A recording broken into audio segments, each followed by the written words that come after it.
The many victims of extreme weather in the Western Cape, hundreds are being relocated. Evacuating the aged from a deadly fire at an old-age home in Germiston. And celebrating our world-class airports, Johannesburg and Cape Town.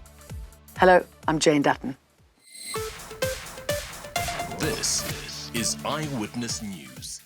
One person has died in a fire which broke out at the Anker Tierhuis old age home in Germiston this morning. More than 50 people have had to be evacuated, and at least 4 elderly patients were transported to hospital for smoke inhalation. Emergency services responded to the incident after the building caught alight earlier this morning. The fire is out, but the building remains a no-go zone as its structural integrity remains a concern. On arrival on scene, firemen managed to evacuate 50 elderly into a yard that was across the road. So currently, as you can see, my team and I with the other emergency services, we're busy with triaging the yard, just assessing those patients, making sure that they are fine.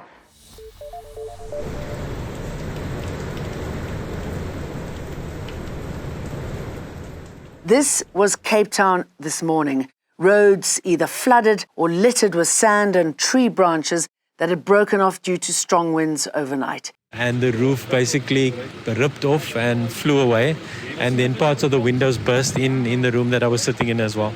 Many residents in informal settlements had to wade through water up to their knees. More than 14,000 people have been displaced. The National Minister of Human Settlement, Mamoloko Kubai, says at least 500 residents of the Ndlovini informal settlement in Khayelitsha will be moved today. Overnight, about 800 informal structures were destroyed, leaving hundreds of people without shelter. And it keeps coming. Heavy rains continue to batter the Cape. Du Toit's Pass is closed due to mudslides. Various sections of Table Mountain National Park are closed off due to flooding. The entire Tankwa Karoo National Park near the border of Northern and Western Cape has also been shut down due to heavy snowfall. As their bodies lay there, we saw nothing. We just saw ash.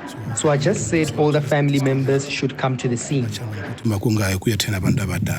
Heartbreaking accounts from the family who lost 4 children in yesterday's Scholar transport accident in Carletonville. That's the uncle of Hlompo, Renelwe, Tato and Sikhle Hlalele, who were among the 12 people who died in a crash with another car. 11 of the 12 victims are children. An investigation is underway. Will be a Kosi Community Hall will be utilized to meet with families for DNA tests. There's also commitment from the department that counseling will be done for the learners.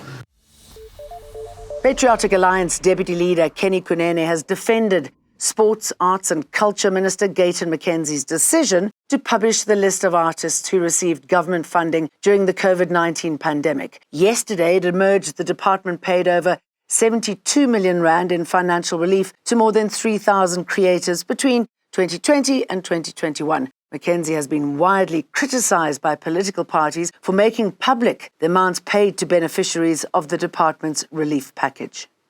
I know my brother. Myself and him, we talk.